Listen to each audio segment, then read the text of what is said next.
Guys, this haircut tutorial is going to give you a simple, easy to follow plan that you can apply to every single hair texture, every single fade. No matter if it's a high fade, mid fade, or low fade, these blending techniques are going to work and give you confidence every single client that sits in your chair. So if you're new to the channel, man, welcome. My name is Tito and I make well over 6 figures in the barber industry. And I achieved this through efficient haircutting techniques. So we're gonna go ahead and start off here by evening out my client's hair. He's gonna be getting a number 4 up on top. This video, I'll be using the Tomb 45 Babyliss collaboration that we dropped back in February. It's a fire clipper, man. It has an extreme amount of power. It stays very quiet. And I'm a big fan of it because the vibration doesn't go crazy in my hand. Like my hand doesn't go numb because it's vibrating so much. So it's really solid, man. And it has wireless charging already built into it, making it a more convenient machine to use. So if you're in the market and you're looking for a clipper that's more innovative, you know what I'm saying, just something fun to try, that's going to be linked down below. Definitely a good way to support the channel if you guys buy through the tagged products below. But yeah, man, these are super fire. Make sure that you're always cutting against the grain, which this means if the hair is growing forward, you can see I'm cutting backwards. If the hair is growing down, I'm cutting up. If it grows to the left, I'm cutting to the right. Keep that in mind, guys. Now for fading, I always like to start with the clipper all the way closed. This is principle number 1 that is going to help you so much with your efficiency and giving your clients these blurry fades that aren't too difficult to fade out. I remember when I first started barbering, I always put in my line with the trimmer. Now the thing is, the trimmer is a good way to put in a precise line, but sometimes that line can get punched in too hard. So I like to go in these days with the clipper closed. It's a softer line, it's easier to blend out, and we'll see it at the end come together. Now my secondary guideline will be with the clipper all the way open with no guard at all. And these right here, these lines will set the tone for how you want your fade to look. Since I want this to be a good medium high fade, that's why I'm fading out his C-cup and starting where I am. This sets the foundation, and now we're gonna start fading downwards, guys. So you can see I pulled out this number 3 guard. Remember, he already has a 4 up on top, so this 3 should blend effortlessly into that length all the way up at the top. Now, it's totally up to you guys, man. If y'all want to skip some guards, you have seen in my previous videos, I've definitely skipped guards before. You can skip this step and go straight to like the number 2 using a straight up and down motion, straight rocking up and off the head. You can definitely do that. But I wanted to make sure that this tutorial also was super beginner friendly and welcoming to people of all skill levels. So that's why we went ahead and used the 3. I'm following up now with the 2. So you can notice a pattern, right? If I cut the very top with a 4, then I had the 3, just below that. Now I've got the 2 just below that. You're gonna notice that slowly we are shaving down the darkness, right? Like little by little, we're using this 2 guard now, like I'm showing you here. And we are little by little controlling the color gradients, basically, fading down lower and lower. So that way eventually we can meet this primary and secondary guideline that we put in. So let's go ahead and keep on rocking with this 2 and start to think ahead. If we're fading down, what comes after the 2, right? So let's watch this come together.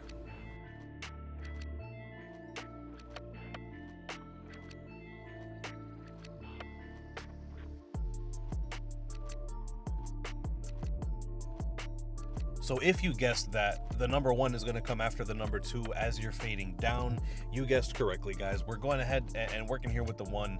Start with it open and then follow up with it closed. You'll notice that basically we're repeating the same motions over and over again, right? Just slightly working our way lower and lower each time we get to a lower guard.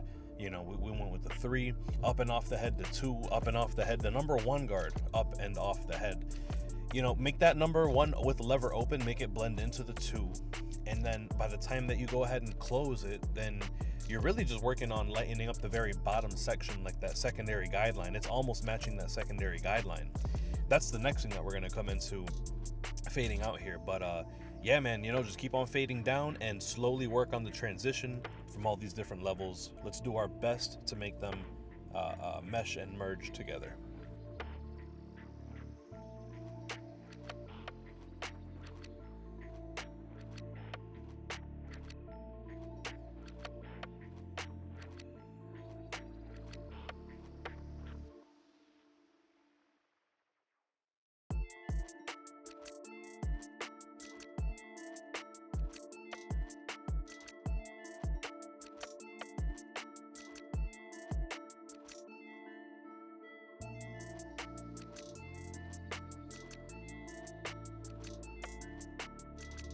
So now that we've done our best to fade down, remember we evened out the top at the 4, we used a 3-2-1 to fade all the way down.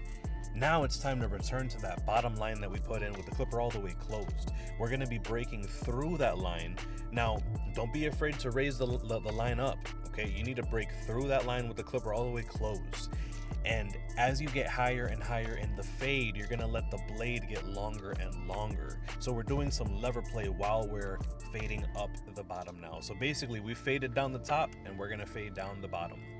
So you'll match and break through that line with the clipper closed at the very bottom. Now, since we're gonna raise it up a little higher, you'll open up to notch 1 and break through that line, bring it a little higher. Hit notch number 2, break through that, bring it a little higher. Notch number 3, notch number 4, notch number 5, and then hopefully you can have it looking all blended, at least as blended as possible. You know, we want to go ahead and do as much as we can with our current skill level with the tool that we have in our hand at the time. And even if you have trouble fully blending it, you still have the half guard to rely on as your backup plan. So don't get discouraged if it's not blending through perfectly. It does take a little bit of skill. It does take, you know, learning that hand motion and that control, but it's 1000% worth it if you just stick with the plan and just trust the system, man. Trust the process. Let's watch this come together.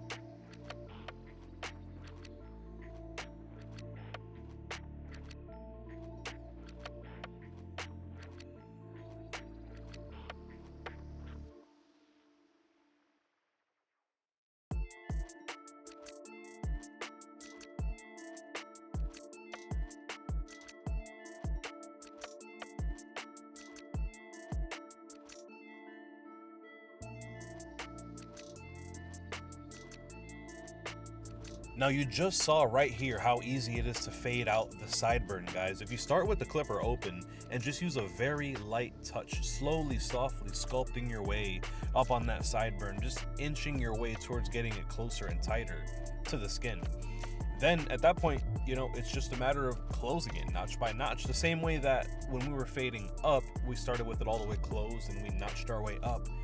We're kind of doing the reverse. We're starting big and then notching our way down. So it's kind of cool, man. Let me know in the comments down below if you guys want me to do a more detailed beard shaping breakdown. You know, we do a little bit of beard in every video, right, if they have it. But if you guys need some dedicated content to beard sculpting and fading, maybe that's something we can do. I just want to know there's a demand for it. The one thing that I like to do, especially when I'm blending out or shaping up these beards, is I like to start this shape from the neck outwards. I've started from the outside, worked my way in before, and I wasn't happy with the results, man. I feel like I lost control over where the neckline is when I do that.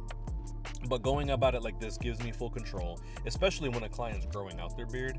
You know, you're able to kind of control where the neckline ends, and it just comes out super clean. I really love that. Let me know if you're a fan of doing this from the neck outward, or do you prefer to start from the outside inward, or do you just like running guards through it? Let me know. There's so many different ways to do a beard.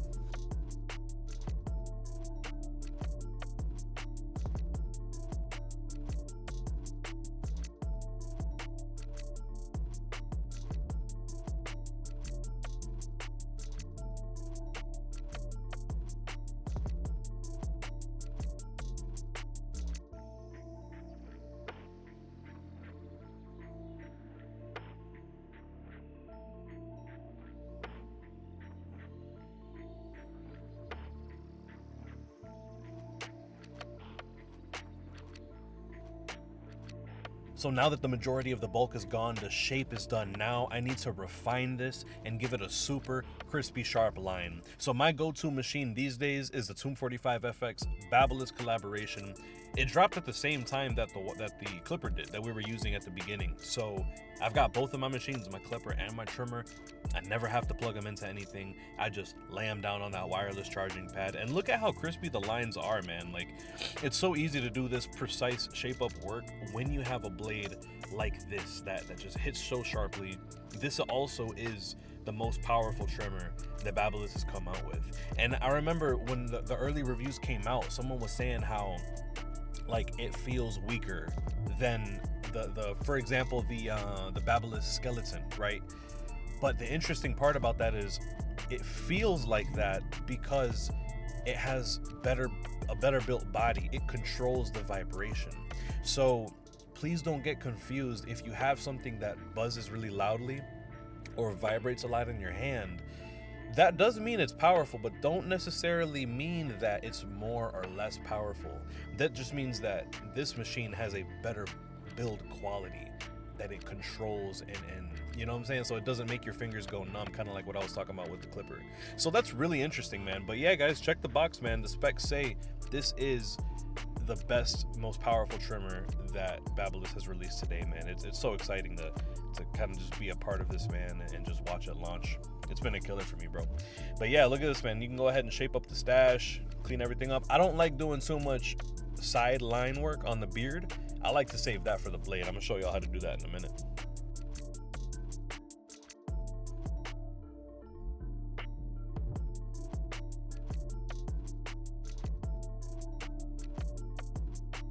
And here's some more trimmer work with these machines, man. Like I said, if you like how this is performing, if you need a hitter machine that's quiet, that doesn't vibrate like crazy, that wireless charges. And y'all can see this is the new blade that Babyliss released, man. Like, they put everything into this trimmer, everything that they had. It was a heck of a collaboration, man. If y'all are in the market for a fire set of clippers and trimmers, it's gonna be in the tag products down below.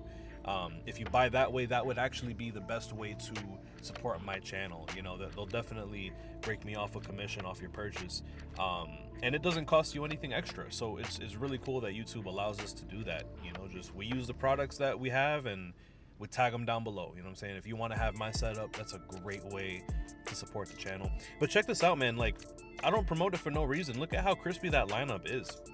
You know, sometimes I'll do the pencil tricks and sometimes I'll do like enhancements and stuff like that, but this is just raw, straight out the machine. He just sat down ready to get a cut. Like, we didn't even spray him down with alcohol or anything like that. You know, it's really, really cool, man. A properly set pair of trimmers, a good quality pair of trimmers can do wonders for you. Leave a comment down below. I saw one of you guys commented on a couple videos ago that you did want to see my breakdown on how to set trimmer blades. If that is something you want me to do, drop a comment down below. If I start seeing more of those videos or more of those comments requesting that video, I'll definitely bring you one.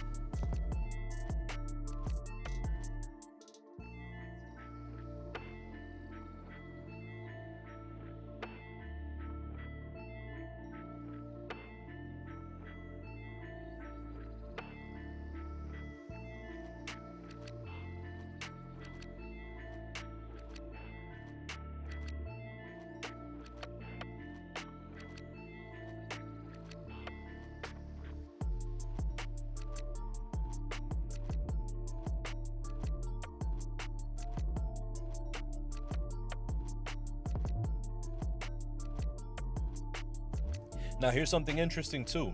You guys haven't seen me do this in a long time. If you're an OG subscriber and you remember me doing this like 3 years ago, drop a comment down below. I want to know who my OGs are in the comment section below. Sometimes, if you have trouble, I wanted to break this down in a beginner-friendly tutorial video, because if you have trouble following up with the shaver and you're afraid that you're going to take the shaver line too high, this is a trick that can help you be very, very precise about where you put your shaver, so that way you can eliminate the fear of running that shaver right up into the blend. Okay, so here's what you want to do is you're going to remove the remove all the bulk at the bottom, but if you just leave a very small little Saturn ring all the way around the head, this can be your border, that everything south of this can be completely bald. Run it up with that double foil shaver, single foil shaver, whatever you have. I'll be tagging the one that I use down below. But run it right up to that line. You can make sure that everything is 100% smooth. Then After you take care of all that, then you can spend some time concentrating and knocking out that little Saturn ring left over with your trimmers. A combination of the trimmers and the shaver with the grain. But this can be like your safety bumpers, right? Like if you're bowling and you got your bumpers up on the side, this can be your bumper to make sure that while you're still training your eye, your barber's eye, to not run that shaver up too high. So leave a comment down below if you've ever thought about this, being a safety barrier. You know what I mean? It's really something that I don't do with every single one of my haircuts, but I wanted to show you guys with this tutorial if you want to make it a little more beginner friendly and you have nerves about certain things. That's what I wanted to bring you guys with this today. So let me know what you think about this.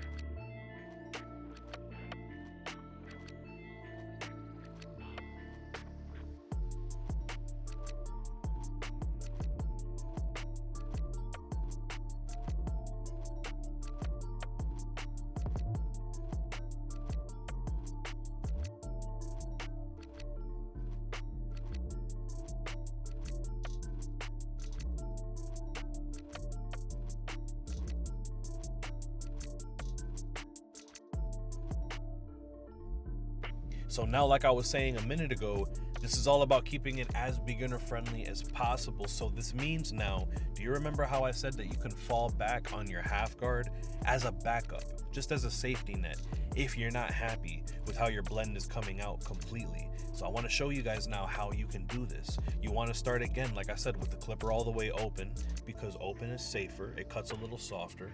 So now you could start floating over any little dark spot that you see.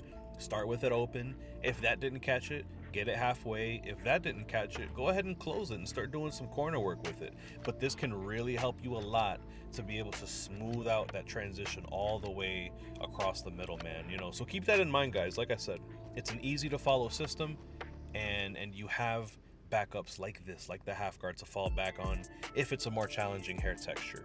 I just want to teach you guys simple systems that can be applied to every haircut, every hair texture, every hairstyle.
Look, here's another gem, man. Look, this one's important. Foil shaver on the mustache line, foil shaver all up in the goatee area. I remember there was so many times I used to leave my clients like nicked up on their lip, because it's a very sensitive area. The skin and the hair is very tough in that area, and sometimes if you just jump in straight with the blade, you can cause a nick. Now, here's the thing. If you follow up with this right here with the foil shaver before you bring your blade in, it already gets rid of all of the rough hair. It shaves everything down to smooth already. So all you're doing is tightening up and refining the line work with your blade. So that's another tip that's gonna make this so much more beginner friendly. That's the thing too. I've been told before that my tutorials are more advanced. I want to break it down, man. I want to make it to where I can help every single one of you guys, no matter how much experience level you have. Comment down below if that's something that's important to you, that I keep these more beginner friendly. I'm starting to understand how many new people are learning how to just get into this career now. It's a beautiful thing. Y'all can see I'm using this Turkish razor. You know, you can see how slim of a profile it has. I love using Dorco Prime blades. I'll make sure to tag those down below. And you know, you can ask your client to fill up their cheek with air. I always tell them, hey, puff out, so they can fill their cheek with a little bit of air to keep the skin tight. At the same time, remember, if I'm cutting downward, so if I'm bringing the blade down, I'm pulling the skin up, right? I always want to make sure that I keep the skin tight. That's the reason I ask my clients to puff their cheek out, you know, just because it can be a challenging area to get to. But same thing here. Look, man, if I'm cutting down, I'm pulling the skin up. If I'm cutting to the left, I'm pulling the skin to the right. You know, keep that skin tight, and to create this nice natural beard curve, you can see how tight I'm pulling the skin and cutting a straight line. But look, right here, when I release, look at that nice, soft, smooth curve that it brings, man. Like I said, if you have a plan, if you have confidence going into these things, then you can achieve anything, man. And look here too, like, watch his eyes. He doesn't wince at all. I already smoothed down all of the rough stubble with the foil shaver. So now, like, he's ready. He's ready. It's all smooth. It's good to go for the blade. It's really, really dope to see it all come together, man. So comment down below. I want to know who my real learners are. I want to know who is sticking around to the very end, guys. So here's the thing, man. Like, all of this right here, learning how to cut hair, learning how to do it efficiently and confidently, that's half the battle, man. That's going to get you ready to get in the shop. But the other side of the equation is, how do I get enough people to come in the shop? How do I market enough to fill my schedule, get paid? How do I set up my business? How do I save up money and invest to be able to open up my barbershop, so that way I don't have to do this for another 20 years? Guys, all of these things is stuff that I help coach you with, along with Chris Basio and the rest of our coaching team, man. Check out the link in the description below. I want to help coach you to get your business to and through 6 figures, man. We got to help you guys scale. Man, I appreciate you guys tuning in, man. I'll catch y'all on the next video. Thank you for subscribing.